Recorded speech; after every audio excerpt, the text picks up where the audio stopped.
Hello everyone, math वाला श्री सद्गुरु classes में आपका स्वागत है। आज हम आपको ईसा पूर्व और ईसवी सन के बारे में एग्जाम्पल्स के द्वारा स्पष्ट करेंगे। आइए देखते हैं। ये आपका है वर्ष की गणना। इसमें क्या है आपका ईसा पूर्व, जिसे हम बीसी कहते हैं, और ईसवी सन जिसे हम एडी कहते हैं। इसके पूर्व वीडियो में हम इसके बारे में डिटेल में आपको बताएं, लेकिन यहाँ पर हम सारांश रूप में बताते हुए एग्जाम्पल्स के द्वारा इसे पूर्ण रूप से स्पष्ट करेंगे। आइए देखते हैं। देखिए, ईसा पूर्व इसे हम बीसी कहते हैं। बीसी का मतलब होता है बिफोर क्राइस्ट। बिफोर क्राइस्ट इसका मतलब कि ईसा के जन्म से पहले का वर्ष। बिफोर क्राइस्ट का मतलब क्या हुआ? ईसा के जन्म से पहले का वर्ष। इसे हम ईसवी पूर्व से प्रदर्शित करते हैं। इसे हम 60 में ऐसे ईसवी पूर्व लिख सकते हैं। बीसी को हम बीसीई से भी प्रदर्शित करते हैं। इसे हम कहते हैं before common era. Before common era इसका मतलब हुआ, कॉमन का मतलब सामान्य, एरा का मतलब संवत, बिफोर का मतलब पूर्व। सामान्य संवत पूर्व, सामान्य संवत पूर्व, ऐसे 60 में भी हम इसे लिख सकते हैं। इस तरीके से बीसी को हम ईसा पूर्व कहते हैं। 60 में आप ऐसे ईसा पूर्व लिखेंगे। इसे हम बीसीई भी कह सकते हैं। अब देखिए, दूसरा है आपका एडी। एडी का मतलब हुआ एनो डोमिनी। एनो डोमिनी इसे ईसाई धर्मावलंबी जो है ईसा के जन्म का वर्ष या हमारे ईश्वर का वर्ष वो मानते हैं कि एनो डोमिनी जो है हमारे ईश्वर का वर्ष है। इस तरीके से एनो डोमिनी का अर्थ हुआ ईसा के जन्म का वर्ष या हमारे ईश्वर का वर्ष। इसे एडी को हम ईसवी सन लिखते हैं, या 60 में हम ईसवी, केवल ईसवी भी लिख सकते हैं। 60 में आप ईसवी ऐसे लिख सकते हैं। इसका मतलब हुआ ईसा के जन्म से लेकर उसके बाद का वर्ष। जब ईसा का जन्म होता है उसके बाद के जितने वर्ष हैं उसको हम एडी कहते हैं। इसे आप सी भी कह सकते हैं। कॉमन एरा, कॉमन मतलब सामान्य, एरा मतलब संवत, सामान्य संवत, ऐसे आप 60 में भी लिख सकते हैं। ये आपका कॉमन एरा। इस तरीके से आपने देखा बीसी का मतलब ईसा पूर्व, बीसीई है, बीसीई से भी प्रदर्शित कर सकते हैं। एडी का मतलब होता है ईसवी सन या केवल ईसवी आप लिख सकते हैं। इसे सीई से भी प्रदर्शित कर सकते हैं। अब आप देखिए, यहां देखिए जीसस बॉर्न, जीसस का जन्म हुआ। ये मान लीजिए इस पॉइंट पर जीसस का जन्म हुआ, ईसा मसीह का जन्म हुआ, तो उसके पहले के समय को आप बीसी से प्रदर्शित करते हैं और जन्म के बाद के समय को आप एडी से प्रदर्शित करते हैं। आप देखिए, जन्म के बाद का समय जो है राइट साइड में है, पॉजिटिव डायरेक्शन में है, पॉजिटिव डायरेक्शन में है, और जन्म के पहले का समय निगेटिव डायरेक्शन में है, मतलब जो है लेफ्ट साइड में है। अगर यहाँ से आप देखना शुरू करेंगे इस पॉइंट से, तो ये देखिए पॉजिटिव डायरेक्शन राइट साइड में, ये निगेटिव डायरेक्शन लेफ्ट साइड में। देखिए यहाँ से आप ऐसे चलेंगे तो ये बढ़ते हुए क्रम में चल रहा है, इंक्रीजिंग ऑर्डर में। 1 AD, 2 AD, 3 AD, 4 AD, 100 AD, 200 AD, ये इंक्रीजिंग ऑर्डर में चल रहा है। इसका मतलब एडी जो है पॉजिटिव डायरेक्शन में रहेगा और इंक्रीजिंग ऑर्डर में रहेगा। यहाँ देखिए, एडी आपका क्या है, पॉजिटिव डायरेक्शन में है और इंक्रीजिंग ऑर्डर में है। बीसी में आइए, बीसी में जब आप चलेंगे तो देखिए 0 के बाद 1 BC, 2 BC, 3 BC, ऐसे आप चल रहे हैं, लेकिन निगेटिव डायरेक्शन में चल रहे हैं। निगेटिव डायरेक्शन में आप चल रहे हैं। और क्या है, अगर आप यहाँ से देखना शुरू करें तो 200 BC के बाद आएगा 150 BC आ जाएगा, 100 BC आ जाएगा, 50 BC आ जाएगा, 20 BC आ जाएगा, 1 BC। ये देखिए डिक्रीजिंग ऑर्डर में। 200 के बाद क्या आ जाएगा, 190, 180, इस तरीके से 100 आ गया, 1 आ गया, 0, ये डिक्रीजिंग ऑर्डर में चल रहा। तो बीसी का मतलब कि निगेटिव डायरेक्शन में जा रहा, और अगर आप ऑर्डर देखेंगे तो ये डिक्रीजिंग ऑर्डर में जा रहा है। इस तरीके से बीसी आपका क्या हो गया, निगेटिव डायरेक्शन और डिक्रीजिंग ऑर्डर। तो आपने देखा कि ईसा के जन्म के पहले के समय को हम बीसी कहते हैं, ईसा पूर्व, और ईसा के जन्म के बाद के समय को हम एडी कहते हैं, ईसवी सन, या इसे हम ईसवी से भी प्रदर्शित कर सकते हैं। अब देखिए, बीसी और एडी का आविष्कार किसने किया था, कब इसकी शुरुआत हुई, कैसे इसकी शुरुआत हुई? देखिए यहां पर आविष्कारक बीसी एडी है, क्या है, 533 ईस्वी में। 533 ईस्वी का मतलब कि जब ईसा मसीह का जन्म हो गया उसके बाद 533 ईस्वी में, जैसे ही आपका एडी चल रहा है ईसवी सन, तो 533 ईस्वी में डायोनीसियस एक्सीगुस नामक एक भिक्षु ने किया था। डायोनीसियस एक्सीगुस नामक भिक्षु थे जो कि ईसाई कालक्रम स्थापित करने की कोशिश कर रहे थे। कहने का मतलब वो एक ईसाई कैलेंडर बनाना चाहते थे। तो उन्होंने इस पर विचार किया और ईसा के जन्म से पहले के वर्ष को BC मान लिया और ईसा मसीह के जन्म के बाद के समय को ये उन्होंने AD मान लिया और वो ईसाई कालक्रम बनाने का प्रयास किया, या इसी तरीके से उन्होंने ईसाई कालक्रम या ईसाई कैलेंडर को स्थापित किया। उसके बाद 1582 ईस्वी में पोप ग्रेगोरी 13वें ने इसी तिथि के अनुसार ग्रेगोरियन कैलेंडर स्थापित किया। फिर 1582 ईस्वी में पोप ग्रेगोरी 13वें ने क्या किया, वो जब कैलेंडर बनाना चाहते थे या कैलेंडर का आविष्कार किए तो उन्होंने इसी ईसा मसीह के जन्म से पहले की तिथि को BC और जन्म से बाद की तिथि को AD मानकर ही कैलेंडर बनाया। इस समय वर्तमान समय में जितने भी कैलेंडर हमारे चल रहे हैं या प्रेजेंट टाइम में जो भी कैलेंडर हमारे पास है सब जो है ग्रेगोरियन कैलेंडर ही है। अभी आने वाले वीडियो में ग्रेगोरियन कैलेंडर के बारे में डिटेल में हम आपको बताएंगे। आइए देखते हैं। तो ये आपने देख लिया कि ईसा मसीह के जन्म से पहले के वर्ष को BC और जन्म से बाद के वर्ष को हम AD कहते हैं। आइए एग्जाम्पल्स के द्वारा इसको हम स्पष्ट रूप से देखते हैं कि कैसे। देखिए पहला क्वेश्चन आपका है, गौतम बुद्ध का जन्म 563 ईसा पूर्व हुआ था। गौतम बुद्ध का जन्म क्या है, 563 ईसा पूर्व हुआ था तथा उनकी मृत्यु 483 ईसा पूर्व हुई थी। तो उनकी आयु कितनी थी। अब देखिए ये जो क्वेश्चन आपका है ये ईसा पूर्व का है, ईसा पूर्व का। जैसे यहाँ पर ईसा मसीह का जन्म हुआ तो इसके पहले का ये क्वेश्चन है। देखिए गौतम बुद्ध का जन्म 563 ईसा पूर्व में हुआ था और उनकी मृत्यु भी 483 ईसा पूर्व में हुई। तो उनकी आयु कितनी थी या वो कितने वर्ष तक जीवित रहे। तो इसके लिए आप क्या करेंगे, पहले आप जन्म की तारीख लिख देंगे। देखिए 563 ईसा पूर्व आपने लिख दिया, फिर आपने मृत्यु की तारीख 483 ईसा पूर्व लिख दिया और क्या करेंगे, इसको आप घटा देंगे। क्यों, क्योंकि आप देखिए जैसे आप देख रहे हैं कि 1 BC 100 BC 200, तो इसी तरीके से अगर 563 BC यहाँ पर आएगा तो 483 BC जो है इसके बाद इधर आएगा। तो ये दोनों जो बीच का समय होगा यही आपका जो है इनकी आयु होगी। तो आप जो है बीच के समय का डिफरेंस निकाल लेंगे। अंतर डिफरेंस का मतलब होता है कि जो संख्या बड़ी है उसी में से हमको घटाना है, जो संख्या बड़ी उसी में से आप माइनस कर देंगे। ये डिफरेंस का मतलब होता है। ये नहीं है कि जन्म छोटा है या जन्म बड़ा है तो उसी में से, ऐसा नहीं, जो संख्या बड़ी उसमें से घटाना है। तो जन्म देखिए 563 ईसा पूर्व में है, मृत्यु आपकी 483 ईसा पूर्व, इसमें आप घटा दिए, 3 में से 3 गया 0, इधर आपका 16 में से 8 गया 8, तो 80 वर्ष आया। यही जो है उनकी आयु, गौतम बुद्ध की आयु जो है 80 वर्ष, या गौतम बुद्ध जो है 80 वर्ष तक जीवित थे। यही आपका आंसर हो गया। ये आपका जो आंसर आया कितने वर्ष उनकी आयु कितनी थी, तो ये वर्ष में आएगा। दोनों देखिए ईसा पूर्व में आप घटा रहे हैं तो वर्ष में आया।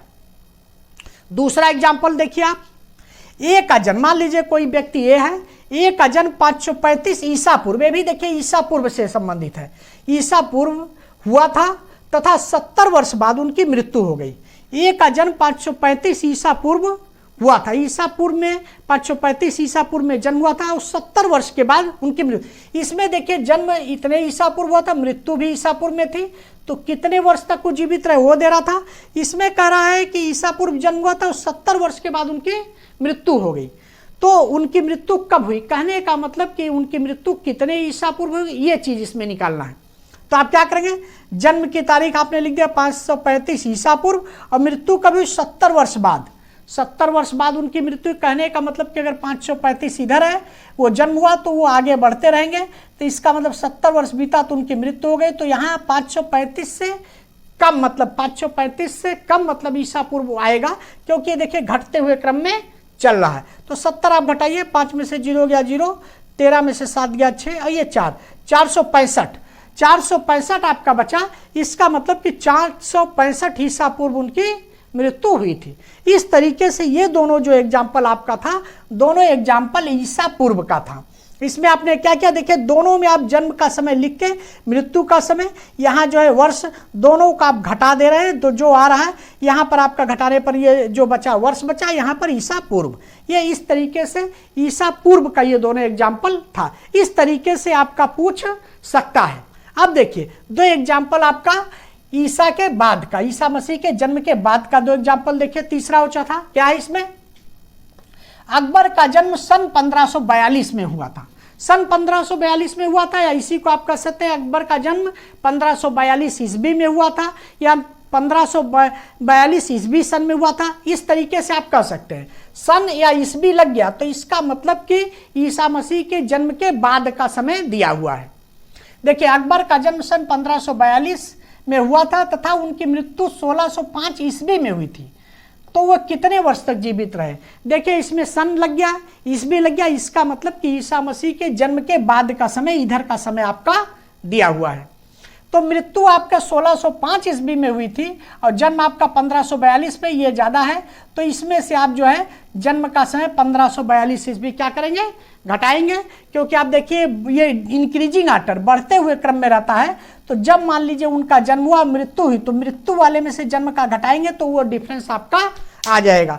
तो इस तरीके से आप जो है मृत्यु वाले में से 1605 ईस्वी में से ये जन्म का समय जो है 1542 ईस्वी आप घटा दिए तो देखिए 5 में से 2 गया 3 और इसमें 10 में से 4 गया 6, ये 63 वर्ष। तो इसमें क्या वो कितने वर्ष तक जीवित रहे? तो अकबर जो है आयु उनकी क्या हो गई? 63 वर्ष उनकी आयु हो गई, या वो 63 वर्ष तक जीवित रहे। इस तरीके से आपका जो है ये अकबर का दिया हुआ है जन्म और उनकी मृत्यु का समय, वो दोनों जो है ईसा मसीह के जन्म के बाद का समय है। ईसा मसीह के जन्म के बाद पर ये एग्जाम्पल आधारित है। अब देखिए उसी तरीके से आपका एग्जाम्पल 4 भी जो है वो भी ईसा मसीह के जन्म के बाद पर आधारित है। देखिए कैसे? देखिए, बी का जन्म 972 ईस्वी में हुआ था। बी का जन्म, बी कोई व्यक्ति है जिसका जन्म जो है 972 ईस्वी में हुआ था तथा 76 वर्ष बाद उसकी मृत्यु हो गई। 76 वर्ष के बाद उसकी मृत्यु हो गई। तो मृत्यु कब हुई? अब कब का मतलब कि वो समय पूछ रहा है कि मृत्यु कब हुई है, तो हमको मालूम है कि 76 वर्ष तक वो जीवित रहे। 76 वर्ष के बाद उनकी मृत्यु, 76 वर्ष तक जीवित रहे, तो वो मृत्यु उनकी हुई कब? तो क्या करेंगे? जन्म आपने देखिए 972 ईस्वी लिख दिया, जैसे मान लीजिए 972 आपका यहाँ आ रहा, तो इसके आगे आप बढ़ेंगे 76 वर्ष, तो 76 वर्ष के बाद उनकी मृत्यु हुई। तो निश्चित है कि जो उनका समय होगा 972 ईस्वी से ज़्यादा होगा, 972 ईस्वी से ज़्यादा होगा। तो इसमें आप 76 वर्ष क्या कर देंगे? प्लस कर देंगे। देखिए 6 2 8, 7 7 14 के 4 हासिल 1 9 1 10, तो ये आपका 1048 ईस्वी। तो मृत्यु की तिथि जो है, मृत्यु का समय 1048 ईस्वी। कहने का मतलब कि बी की मृत्यु जो है 1048 ईस्वी में हुई। ये दोनों क्वेश्चन ईसा मसीह के जन्म के बाद के समय पर आधारित है। ये दोनों क्वेश्चन आपका ईसा मसीह के जन्म के पहले पर आधारित है, जन्म से पहले के समय पर। देखिए इसमें जो है ईसा पूर्व दिया था और फिर एक में ईसा पूर्व और ये वर्ष दिया था, तो आपने दोनों में घटाया। उसी तरह इसमें भी है, इसमें भी देखिए ईस्वी दिया है, इसमें भी ईस्वी दिया है, इसमें आपने घटा दिया। और इसमें ईस्वी दिया, उसके बाद इसमें भी वर्ष दिया, जैसे कि इसमें वर्ष दिया था, इसमें आपका जैसे वर्ष दिया था, तो इस तरीके से वर्ष दिया है। तो आप इसमें वर्ष को क्या किए? जोड़ दिए। यहाँ पर तो आपने घटाया, वहाँ पर जोड़ा है।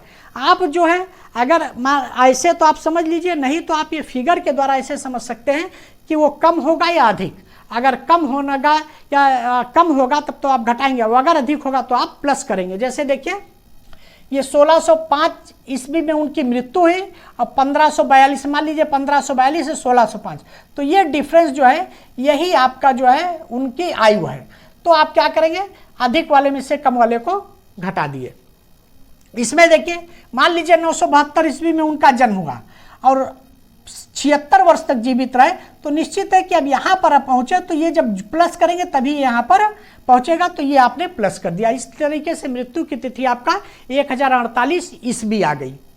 अब देखिए दो क्वेश्चन आपका जो है क्वेश्चन नंबर 5 और क्वेश्चन नंबर 6, ये दोनों पर आधारित। कहने का मतलब कि ईसा पूर्व और ईस्वी सन दोनों को मिलाकर है, दोनों को मिलाकर है। कैसे?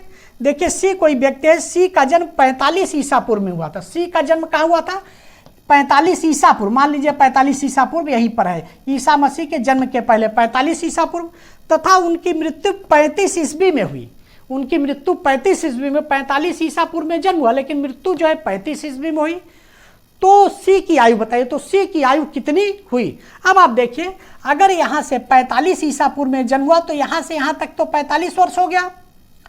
अब और मृत्यु 35 ईस्वी में हुई तो इसका मतलब 35 वर्ष यहाँ हो गया। तो इसका मतलब दोनों को आप प्लस कर देंगे तभी यहाँ से यहाँ तक का टोटल समय आएगा। तो देखिए जन्म जो है 45 ईसा पूर्व और मृत्यु 35 ईस्वी, दोनों को आपने प्लस कर दिया, 80 वर्ष आ गया। तो ये आपका 80 वर्ष उनकी आयु हो गई। सी की आयु कितनी हुई? 80 वर्ष। इस तरीके से आप जो है फिगर के माध्यम से अपने दिमाग में बैठा कर भी समझ लेंगे कि कब हम प्लस करेंगे और कब हम माइनस करेंगे, तो ये गड़बड़ी आपकी नहीं होगी। इस तरीके से ये क्वेश्चन जो है ईसा पूर्व और ईसवी सन दोनों को मिलाकर है। देखिए दोनों जन्म और मृत्यु, जन्म जो है ईसा पूर्व का है, ईसा मसीह के जन्म के पहले का है, और मृत्यु जो है ईसा मसीह के जन्म के बाद का है, ईसवी का है। तो दोनों को आपने जब जोड़ दिया, दोनों का ये ईसा पूर्व ईसवी को, तो ये 80 वर्ष आया। तो यही 80 वर्ष जो है उनकी आयु हो गई, या 80 वर्ष तक वो व्यक्ति जीवित रहे। तो इस तरीके से उनकी आयु जो है 80 वर्ष हो गई। एक आपने क्या किया, दोनों को प्लस कर दिया। अब देखिए दूसरे टाइप का, डी का जन्म 35 ईसा पूर्व हुआ। इसमें देखिए जन्म जो है 35 ईसा पूर्व बता रहा है, मान लीजिए ईसा पूर्व के, और वह 85 वर्ष तक जीवित रहे। 85 वर्ष तक जीवित रहे तो उनकी मृत्यु, अब 85 वर्ष तक जीवित रहे तो इससे आपको ये नहीं पता लग पा रहा कि ईसा पूर्व में थे कि ईसवी सन में आ गए। लेकिन आप एक चीज देखिए कि अगर जन्म जो है 35 ईसा पूर्व हुआ और ये जो कितने वर्ष तक जीवित रहे, ये संख्या अगर इससे ज्यादा है, इसका मतलब कि वो ईसवी सन में पहुंच गए, ईसवी में पहुंच गए। अगर इससे ये संख्या ज्यादा होगी तो ईसवी में वो पहुंच जाएंगे। जैसे यहां देखिए जन्म जो है 535 ईसा पूर्व हुआ, लेकिन वो 70 वर्ष बाद उनकी मृत्यु, मतलब 70 वर्ष तक जीवित रहे। तो ये संख्या जो इससे कम है, इसका मतलब वो ईसा पूर्व में ही है। और अगर ये संख्या इससे ज्यादा होती तो इसका मतलब कि ईसवी सन में वो आ जाते। तो आप देखिए जीवित रहे कितने, 85 वर्ष, ये ज्यादा है तो ज्यादा वाले में से ही घटाएंगे। 85 वर्ष तक जीवित रहे और उनका जन्म जो है 35 ईसा पूर्व हुआ था। तो जब 35 ईसा पूर्व हुआ, 85 वर्ष तक जीवित रहे, तो अब ईसवी सन में पूछ रहा है। तो जब आप इसमें से ये घटा देंगे तब इधर वाला समय आपका ईसवी सन वाला, ईसवी वाला आएगा समय। तो इसीलिए 85 में से 35 घटाए तो 50 आया। तो ये 50 वर्ष नहीं होगा, ये 50 ईसवी होगा, क्योंकि अब ये 85 वर्ष जो है 35 ईसा पूर्व से 85 ज्यादा है। इसका मतलब कि वो ईसवी सन में पहुंच गए, ईसवी सन में पहुंच गए। तो जो 50 आया ये ईसवी का आ गया। उनके मृत्यु की तिथि जो है 50 ईसवी सन है। 50 ईसवी सन में उस व्यक्ति की मृत्यु हुई। इसमें आपने क्या किया, देखिए बड़े वाले में से छोटे वाले को आपने घटा दिया। तो इस तरीके से जो क्वेश्चन आपका, ये 6 टाइप का क्वेश्चन है, मैक्सिमम इतने ही टाइप का क्वेश्चन इसमें बन पाएगा। या तो ईसा मसीह के जन्म के पहले पर क्वेश्चन बनेगा, या ईसा मसीह के जन्म के बाद पर क्वेश्चन बनेगा, या दोनों को मिला के बनेगा। तो दो क्वेश्चन जैसे जैसे देखिए है, उसको हमने लेकर ईसा मसीह के जन्म के पहले का ये 2 क्वेश्चन है, ये ईसा मसीह के जन्म के बाद का 2 क्वेश्चन है, और ये जन्म के पहले और बाद दोनों को मिलाकर क्वेश्चन है। और दोनों में अंतर क्या है, देखिए इसमें ईसा पूर्व दोनों में दिया है, इसमें ईसा पूर्व और वर्ष दिया हुआ है। उसी तरीके से इसमें देखिए ईसवी सन दोनों में दिया है, इसमें ईसवी सन और वर्ष दिया हुआ है। इस तरीके से इसमें क्या है, इसमें देखिए ईसा पूर्व ईसवी दिया है, और इसमें क्या है, ईसा पूर्व और वर्ष दिया हुआ है। तो इस तरीके से आपका कुल मिलाकर मैक्सिमम ये इसी टाइप के क्वेश्चन आपके बनेंगे। और ये पूरे हमने आपको क्वेश्चन आपको बताया। थोड़ा सा आपको जो है फिगर को ध्यान देने की जरूरत है, तो ये क्वेश्चन आपका कभी गलत नहीं होगा। इस तरीके से हमारा ये बीसी और एडी का टॉपिक समाप्त होता है। मिलते हैं नेक्स्ट वीडियो में। Thanks for watching. Like, subscribe और शेयर जरूर करें।